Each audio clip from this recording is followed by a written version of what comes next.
Hi everyone. In this video I'm going to talk about the traps in the Italian opening. Italian opening has very different traps as we are going to see and very tactical variations. So this video is full of calculations and tactical motives and moves here, so it's going to be very fun and brainstorming. I hope you enjoy it and take fun.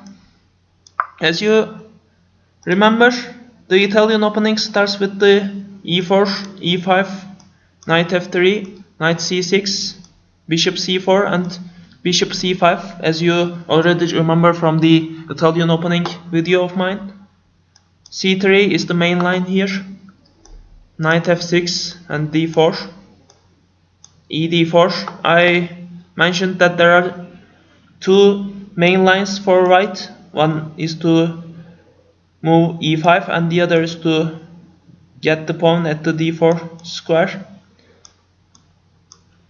bishop b4 and knight c3. This is the main variation of the Italian opening. As you remember, knight e4 is the main line and castle. This is very interesting and very tactical. As you again remember, black can get the d3 c3 knight by knight at the e4 or by bishop. Both are very tactical, and in both variations there are traps. So in this variation I'm going to check the knight c3, bc3 and bishop c3 variation. This is very tactical and very sharp.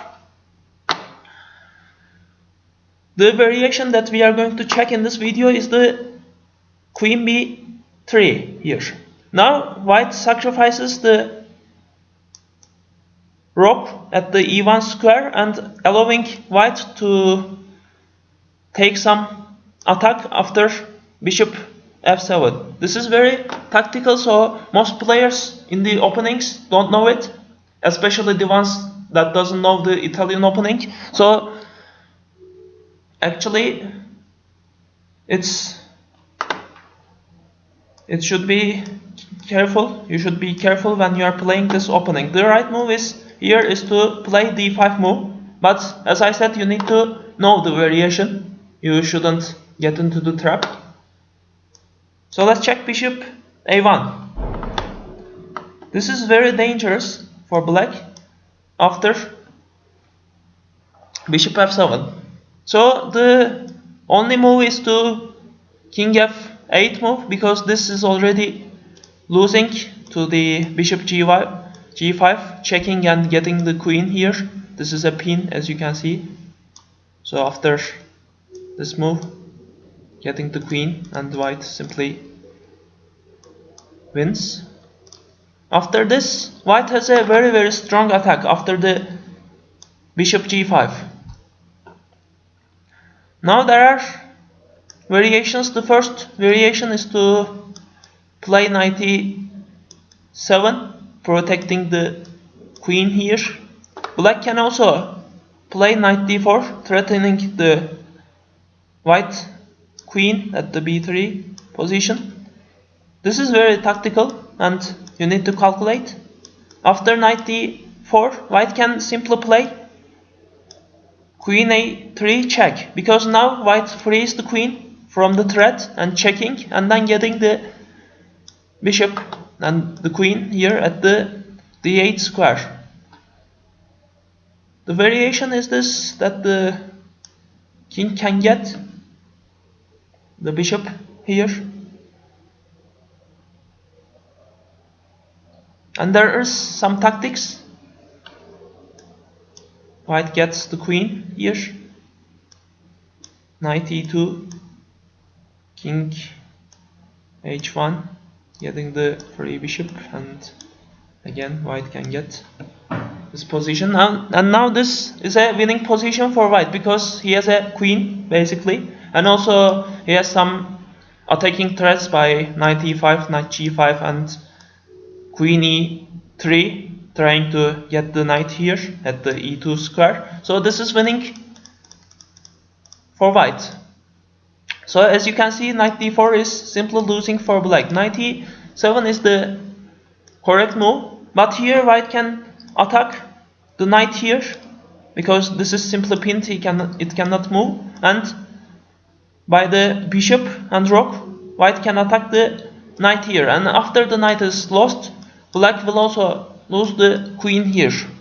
So this variation is interesting because in all variations the black simply losing the queen and losing the game after, but white should also be careful because this is a two-side trap. I mean, white cannot get the queen immediately. For example, the main variation is to play c6 like this, and now white simply cannot get this queen here because he simply doesn't have enough pieces for the queen. For example, for the queen, black has a bishop here and two rooks here, so he has the material advantage after he reorganized the pieces. So it's a trap for white as well. To get the queen first, white should be playing carefully. For example, first attacking the king here and then getting the queen, because the queen has nowhere to go. He simply cannot play because, for example, like this, after this move, white can simply get the bishop, get the knight here and checkmate the black's king here. So the first move is to play bishop h5, threatening to checkmate at the f7 square. The e5 is the main line, or black can simply play g6 like this. This move is losing here because white can organize his pieces like knight e5 and threatening to checkmate again, and also to check after f3 by f3 square and then checkmate from the f6 square here. So d5 is the main move to block the diagonal here, diagonal, the a2 g6 diagonal here, and this is the main line, checking again. Now you can see that the black king has nowhere to go because after this move simply checkmates in 1, and again after the king e8 again checkmating from the f7 square. These kind of checkmates are very familiar if the knight is at the e5 square. So after the queen f3, the only move is to move bishop f5 because this knight is pinned. It cannot simply be played to the f5 square. After this one, white can get the queen here at the d8 square. So this is the only move that remains. But now you can simply notice that the rook here and the bishop here attacking this e7 knight here, and also the g6 pawn is weak because now white can simply get it. This is interesting tactics here because the bishop cannot get the bishop here because it's pinned by the queen, and the knight cannot get it because it's pinned by the other bishop here. So the only remaining move is to get the bishop by the pawn here.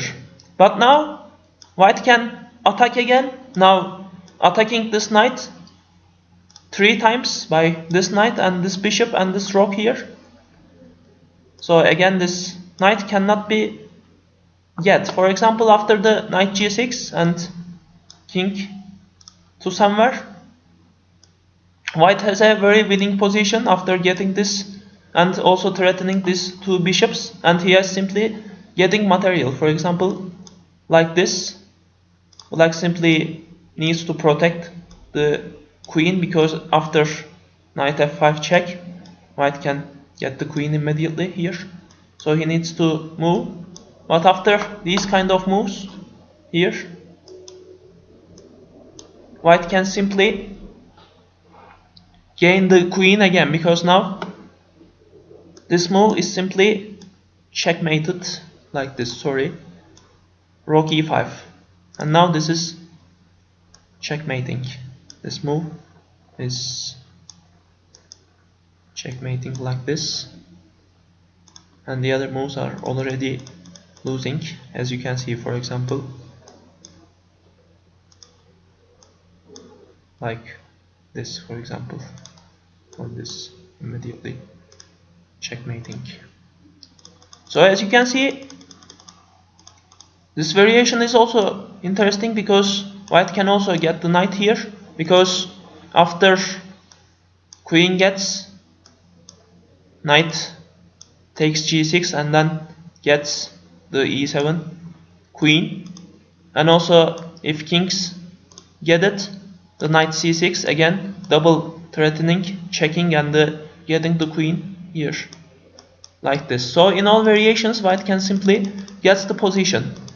So it is very interesting trap for white. As I said, in this position there is the trap is that not getting the queen immediately, but first attacking the black's king here by knight the bishop h5, and then knight e5 here, and then after some threats of checkmate, white can simply get the queen here.